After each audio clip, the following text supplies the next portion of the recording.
Madam Speaker, it's National Police Week, where we honor the lawmen and the women who protect this great nation.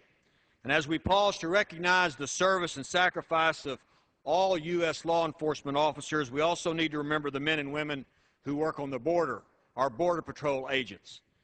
Some have sacrificed their lives putting themselves between the bad guys and us, and we owe their families a great debt for those sacrifices. Like U.S. Border Senior Patrol Agent Luis Aguilar, who was killed in the line of duty in 2008. Agent Aguilar was attempting to deploy a set of road spikes to stop a narco-terrorist drug smuggler. The drug smuggler attempted to evade our agents and escape back into Mexico across the Imperial Sand Dunes in the Yuma sector of Arizona. The suspect, driving a Hummer, accelerated his vehicle and intentionally hit Officer Aguilar, and he was killed. Border Patrol Agent Robert Rojas of Campo, California Border Patrol Station was murdered in 2009 while performing his duties. Agent Rojas was responding to suspicious activity in the area notorious for alien and drug smuggling when he was shot and killed by unidentified assailants.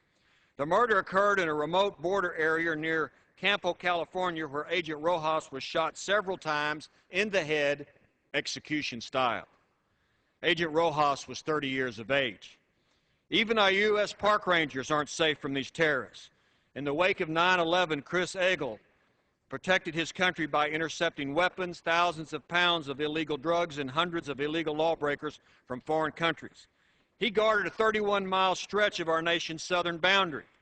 Chris Egel was shot and killed in the line of duty at Oregon Pipe Cactus National Monument on August the 9th. 2002. He was pursuing members of a drug cartel hit squad.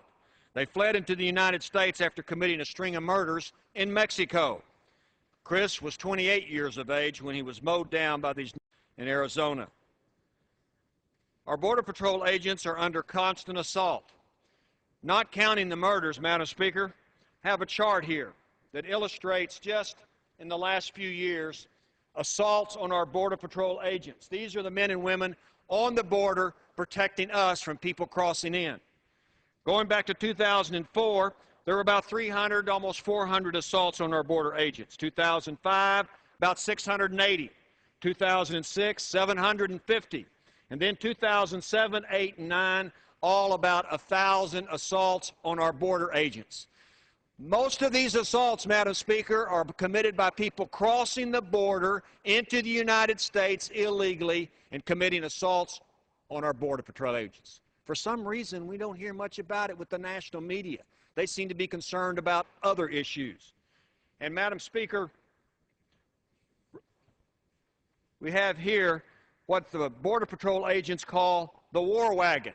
This is called the war wagon because, you see, they've modified their Border Patrol vehicles, their pickup trucks, and they put wire mesh screens over the front windshields, over the side windows. They even protect the lights on top because, you see, when they get close to the border, people from foreign countries that are trying to come into the United States pelt our Border Patrol agents with rocks, and they destroy their vehicles. They also happen to harm our Border Patrol agents. So they have to improvise these war wagons to protect themselves from assaults.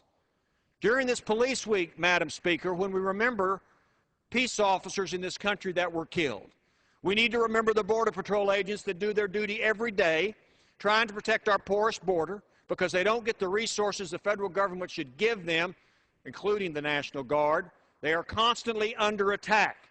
And 1,000 assaults a year against our Border Patrol is a bit much, don't you think, Madam Speaker?